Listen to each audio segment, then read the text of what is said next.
नमस्कार दोस्तों, मैं हूं सुरजीत चामड़ा। आप देख रहे हैं वर्कअभास.in।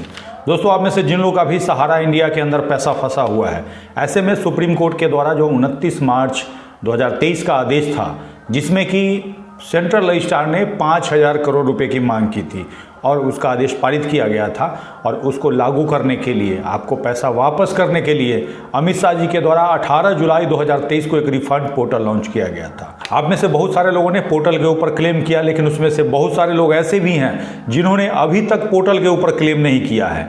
तो ऐसे में क्या उनको सरकार को किसी माध्यम से बताना चाहिए कि हम फलाना वजह से क्लेम नहीं कर रहे हैं? अगर आप पोर्टल के ऊपर या फिर पोर्टल के द्वारा जो पैसा दिया जा रहा है, निम्न सुधार किया जाएगा या फिर निम्न अपडेट दिया जाएगा, उसके बाद हम क्लेम करेंगे। ऐसा कंप्लेन करना चाहिए या नहीं करना चाहिए, यह छोटा सा वीडियो मैं आपसे जानकारी लेने के लिए बना रहा हूं। उम्मीद है इस वीडियो को पूरा देखिएगा, उसके बाद अपनी सुझाव दीजिएगा। उस सुझाव के बाद आगे क्या करना है वो हम डिसाइड करेंगे और उसके बाद आपकी जो भी मदद होगा हम करने की कोशिश करेंगे और हम सब मिल करके सरकार तक अपनी बात पहुंचाएंगे। तो दोस्तों, आपको बता दूं कि पूरे देश के जमाकर्ताओं का सहारा इंडिया से क्यूसॉप और क्यूसॉप से लास्ट में सोसाइटी के अंदर पैसा कन्वर्ट कर दिया गया, लोगों को बताया नहीं जा रहा था। 16 फरवरी 2022 को हमने इस जानकारी को आपको दी, साथ ही बताया आरबीआई ने सहारा इंडिया नॉन बैंकिंग का लाइसेंस रद्द कर दिया है। आपने हमारे अपील पे पूरे देश के अंदर पैसा जमा करना बंद किया। एक प्रेशर बना सरकार के ऊपर, उसके बाद दिल्ली हाई कोर्ट का एक आदेश था, आप लोगों ने क्लेम किया। उसी के बाद 29 मार्च 2023 का माननीय सुप्रीम कोर्ट का एक फैसला आता है जिसमें 5,000 करोड़ देने की बात होती है। लोकसभा का चुनाव था, इसीलिए अमित शाह जी ने इसको लॉलीपॉप के रूप में यूज़ किया, लोगों से वोट ठगने के रूप में यूज़ किया। फिर भी आप में से बहुत सारे लोग ऐसे हैं कि उनके लॉलीपॉप के झांसे में नहीं आए, जिनका ज़्यादा पैसा था। और हमने भी यही कहा था कि जिनका ज़्यादा पैसा है वो क्लेम नहीं करे, क्योंकि इसके लिए हमने क्या किया था, 31 जुलाई 2023 को सरकार को एक मांग भेजा था जिसमें कि हमारा 10 डिमांड था, जो कि आप लोगों के सुझाव से ही हमने भेजा था। और आज भी मैं आप लोगों से सुझाव लेने आया हूँ ऐसे लोगों के लिए जिन लोगों ने अभी तक क्लेम नहीं किया है। क्योंकि आप क्लेम नहीं किए हैं ये तो ठीक है, लेकिन कम से कम सरकार को बताना चाहिए कि हमने इस वजह से क्लेम नहीं किया है, ताकि सरकार को ये पता चल पाएगी कि इतने सारे लोग हैं जिन्होंने क्लेम नहीं किया है और उनका क्लेम नहीं करने का कारण ये है। और इसी के लिए ये वीडियो बना करके आपसे मैं सुझाव लेने आया हूँ। आपको बता दूँ कि सबसे पहला जो आप लोग मुझे बताते हैं अलग अलग कमेंट्स के माध्यम से कि बहुत सारे ऐसे जमाकर्ता हैं जिनकी मृत्यु हो चुकी है, उनके नॉमिनी या उनके परिवार वाले वो पैसा लेना चाहते हैं, जबकि पोर्टल के ऊपर ऐसा कोई ऑप्शन नहीं दिया गया है। तो मुझे लगता है कि ऐसे लोगों को भी कंप्लेन लिख करके सेंट्रल रजिस्ट्रार को बताना चाहिए। दूसरा है कि जो स्वैच्छिक आधार का ऑप्शन होना चाहिए था, उसको इन्होंने ज़बरदस्ती आधार कर दिया। बहुत सारे लोग ऐसे हो सकते हैं जो कि आधार के थ्रू अप्लाई नहीं कर पा रहे होंगे। बहुत सारे लोग ऐसे भी हो सकते हैं जिनके पास आधार नहीं होगा, या फिर बहुत सारे लोग के पास आधार है तब भी वो उसके माध्यम से अप्लाई नहीं करना चाहते होंगे।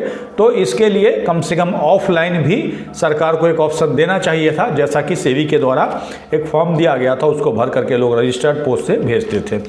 तीसरा हमारा और आपके तरफ से जो आ रहा है वो है कि घोषणा से आपत्ति है बहुत सारे लोगों को, क्योंकि उसमें जो घोषणा में जो लाइन लिखा हुआ है, इसको हम डिटेल में नहीं बताना चाहेंगे, पीछे हमने बता रखा है उसमें क्या सुधार होना चाहिए। वो चौथा है, आपको कोई ब्याज नहीं दिया जा रहा है। अभी तक जो इन लोगों को भी पैसा मिला होगा, चाहे वो 10,000 में एक व्यक्ति हो या 10,000 में 2 व्यक्ति हो या 20,000 में एक व्यक्ति हो, ब्याज नहीं दिया जा रहा है। जबकि कह रहे हैं कि जिनका परिपक्व हुआ है, यानी कि जिनका मैच्योर हो गया है, वही क्लेम करे। अरे भैया ये बताइए, जब मैच्योर हो गया तो मैच्योर होने का मतलब क्या? हमको ब्याज तो मिलना चाहिए ना। जब हमें आप ये भी कह रहे हैं कि मैच्योर हो गया तब आपको क्लेम करना है और उसके बाद आप ब्याज भी नहीं दे रहे हैं। और हालांकि जो पैसा हमने 10 साल पहले आपको 10,000 रुपया दिया था और अभी वही 10,000 रुपया लौटा रहे हैं, उस 10,000 से कितना ज़्यादा कमा करके आपने रख लिया और हमें 10,000 रुपया दे करके ही कह रहे हैं कि हमने आपको दे दिया है। उसके बाद हमारे तरफ से है कि पूरे पैसा वापसी की गारंटी, क्योंकि बहुत सारे लोग कमेंट्स में ये भी बता रहे हैं कि उनका 50,000 रुपया था, उनको 20,000 रुपया दे दिया गया और बाकी पैसा पेंडिंग भी नहीं बता रहा है और वो लॉगिन भी नहीं कर पा रहे हैं। कई लोग ऐसा भी है जो ये बता रहे हैं कि लॉगिन कर पा रहे हैं, लेकिन हमारा मात्र 50,000 में 20,000 रुपया ही आया। ऐसे में जिनका ज़्यादा पैसा है, अगर वो क्लेम करेंगे और मान लीजिए उनका 10 लाख रुपया है, उसमें से 50,000 रुपया दे दिया और बाकी पैसा नहीं दिया, इसकी गारंटी कौन लेगा? तो यही गारंटी हमें चाहिए कि पूरे पैसे वापसी की गारंटी, तभी हम क्लेम करेंगे। तो एक बार आप लोग कमेंट्स करके बताइए कि क्या और भी कोई आपका सुझाव है, और क्या ऐसा लिख करके हम एक फॉर्मेट तैयार करें ईमेल के माध्यम से या डाक के माध्यम से, कम से कम सेंट्रल रजिस्ट्रार को लिख करके भेज करके रखें, ताकि हमारे पास एक प्रूफ रहे।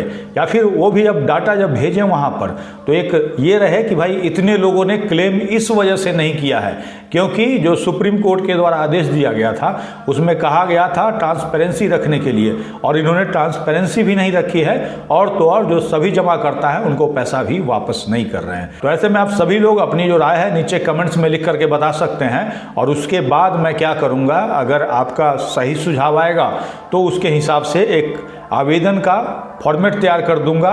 उसको आप डाक से भी भेज सकते हैं, और जो लोग भी ईमेल के माध्यम से चाहे वो ईमेल से भी भेज सकते हैं कि हमारा इतना पैसा सहारा इंडिया के अंदर है और पोर्टल के ऊपर ये वाली खामी है जिसकी वजह से हम आवेदन नहीं कर पा रहे हैं या आवेदन नहीं करना चाहते हैं। उस तरह से एक तैयार कर देंगे, और जिससे सभी लोग भेजेंगे तो हजारों की संख्या में जब सेंट्रल रजिस्ट्रार के पास जाएगा तो कहीं ना कहीं दबाव पड़ेगा कि भाई इतने लोगों तो क्लेम किया है और इतने लोग क्लेम नहीं किए हैं जो कि कह रहे हैं कि इसको सुधार कीजिए, तभी हम क्लेम करेंगे।